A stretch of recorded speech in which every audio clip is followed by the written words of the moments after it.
தந்தி தொலைக்காட்சி நேயர்களுக்கு வணக்கம். நல்லதை சொல்வோம், நல்லதை செய்வோம், நல்லதே நடக்கும். ஒரு வாழ்க்கையில் நல்லது நடக்க வேண்டும் என்று சொன்னால் நல்லதை சொல்ல வேண்டும், நல்லதை செய்ய வேண்டும். அந்த அடிப்படையில் இன்றைக்கு 24/1/2016 ஞாயிற்றுக்கிழமை பூசம் நட்சத்திரம் இரவு 9 வரை, பிறகு ஆயில்யம் நட்சத்திரம். இன்றைக்கு ஒரு புனிதமான நாள், தைப்பூசம். எத்தனை மாதங்களில் பூசம் வந்தாலும் இன்றைக்கு வருகிற பூசத்திற்கு நாம் தைப்பூசம் என்று அடைமொழியிட்டு அழைக்கின்றோம். காரணம், இன்றைக்கு மகத்துவமான நாள். பழனிக்கு பல லட்சம் பேர் நடந்து செல்வார்கள். அது மட்டுமல்ல, 6 படை வீடுகளுக்கும் இன்றைக்கு மக்கள் செல்வார்கள். திருச்செந்தூருக்கும் செல்வார்கள், திருவேரகத்துக்கும் செல்வார்கள், பழமுதிர்ச்சோலைக்கும் செல்வார்கள். ஒரு பாடல் உண்டு, பழனி என்ற சொல் நமக்கு ஜீவ மந்திரம், பாடப்பாட நமக்கு வரும் வென்றிடும் திறன் என்று. பழத்துக்காக போட்டியிட்டு மலைமேல நின்ற அந்த பழனியிலே நின்ற முருகப்பெருமானை பார்த்து ஔவையார் பாடுவார், ஒன்றானவன் உருவில் இரண்டானவன் என்று ஒரு பாடல் வரும். அதிலே நாம் தமிழ் மொழியிலே அவனை பாட பாட அதிலே பிரியம் வைத்து நமக்கு முருகப்பெருமான் உதவி செய்வானாம். பஞ்சாமிர்தத்திலே அஞ்சாமல் குளிக்கின்ற பழனிமலை தண்டபாணி என்று அவனை சொல்வார்கள். நாம் பஞ்சாமிர்தத்தை எடுத்து தலையிலே தடவிக்கொண்டால் தலை நரைத்துவிடும் என்று பெரியோர்கள் சொல்வார்கள். அதிலே தேன் கலந்திருக்கும். தேன் தலையிலே பட்டால் தலை நரைத்துவிடும்.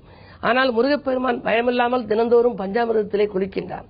ஆபத்து வரும்போது அரவணை திருக்கவும் 6 கரங்கள் உண்டு, அஞ்சிடும் பகை வந்த போதிலும் அதை வெல்ல ஆயுதம் கையில் உண்டு. கோபத்தினாலன்று நீ வந்து பழனிமலை குன்றத்தில் நின்றதுண்டு, கோபணத்தோடு நீ நின்றாலும் பக்தருக்கு பொருளை கொடுத்ததும் உண்டு.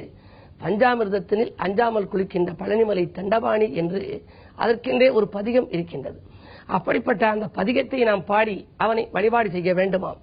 இன்றைக்கு ஒரு முறை நாம் முருகா என்று சொன்னால் 1000 முறை சொல்லியதற்கு சமம்.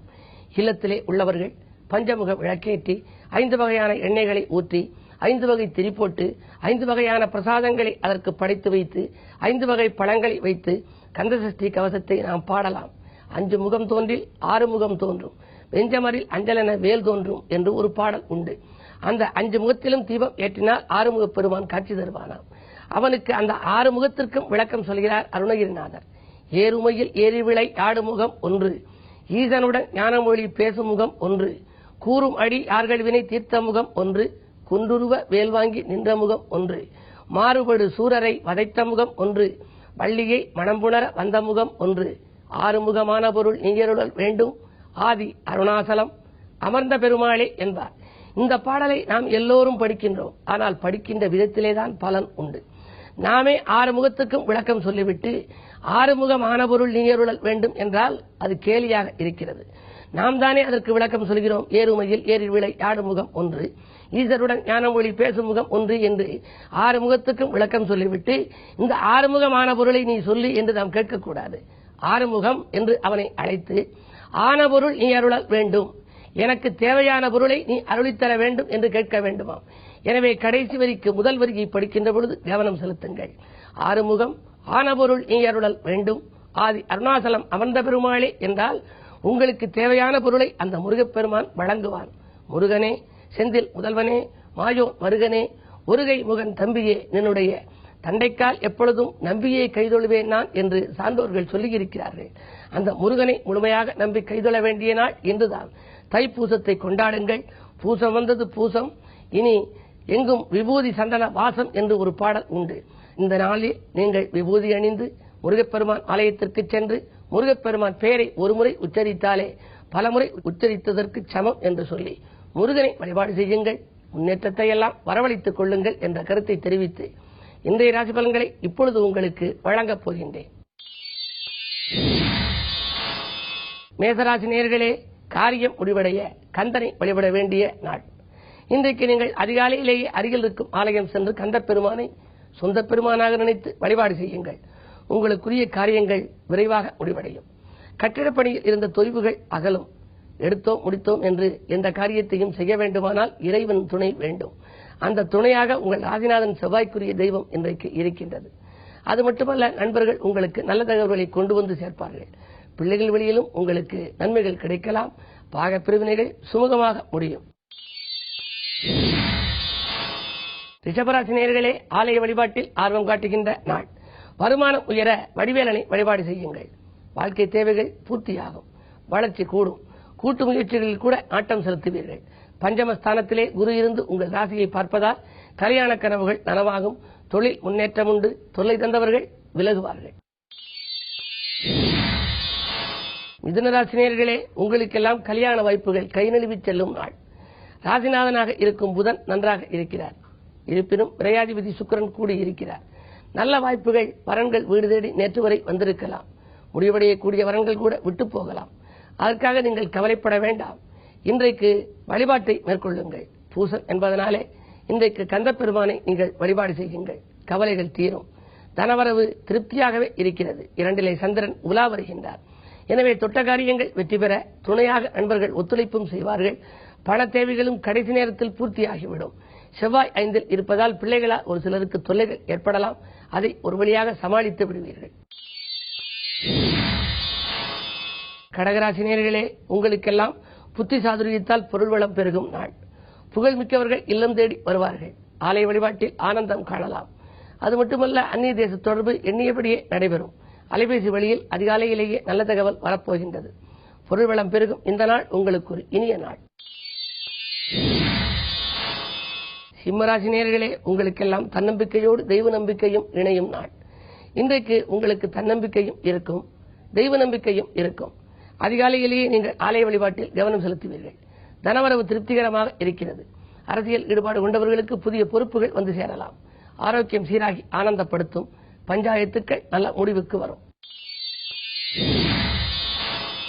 கன்னிராசினியர்களே, உங்களுக்கெல்லாம் ஒப்பந்தங்களில் கையெழுத்திட்டு உள்ளம் மகிழ்கின்ற நாள். அற்புத பலன் நடைபெற ஆறுமுக பெருமானை வழிபாடு செய்யுங்கள். உயர் பதவிகள் கிடைப்பதற்கான அறிகுறிகள் தென்படுகின்றன.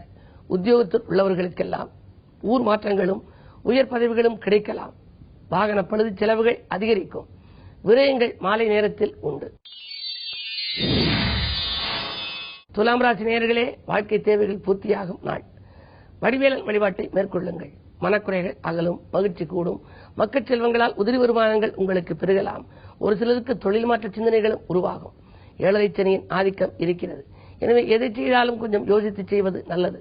புது முயற்சிகளில் குடும்ப உறுப்பினர்களை கலந்து ஆலோசித்து செய்தாலே அனுகூலங்கள் கிடைக்கலாம். ராகுவால் லாபம் உண்டு.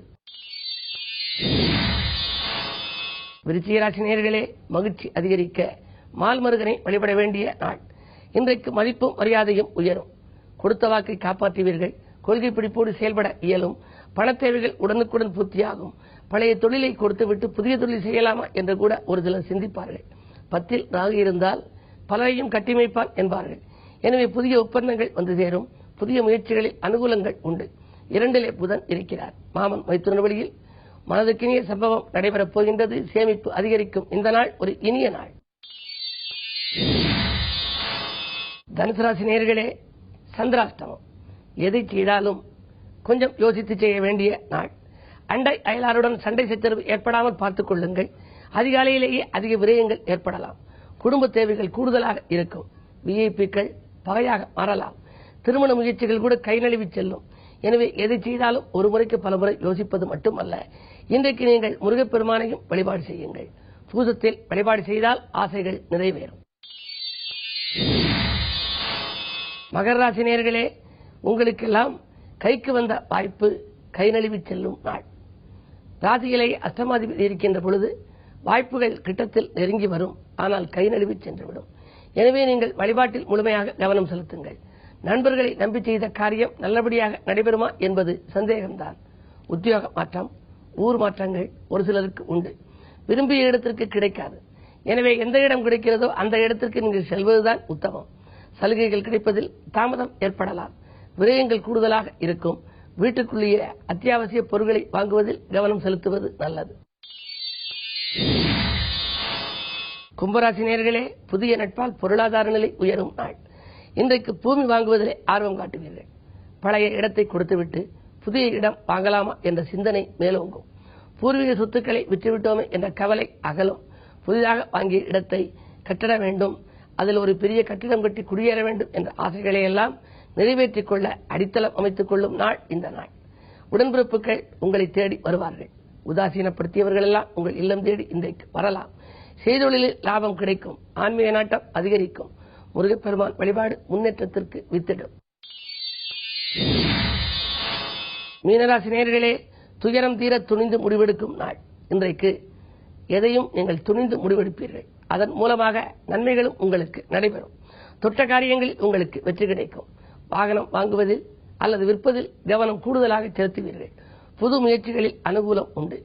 விலகிச் சென்ற உடன்பிறப்புகள் விரும்பி வந்து சேருவார்கள். அது மட்டுமல்ல, உங்கள் தொழிலுக்கும் அவர்கள் உறுதுணை புரிவர். மருத்துவ செலவுகள் குறையும். பிள்ளைகள் வழியில் உங்களுக்கு ஒரு நல்ல தகவல் வந்து சேரப்போகின்றது. மேலும் விவரங்கள் அறிய தினத்தந்தி படியுங்கள்.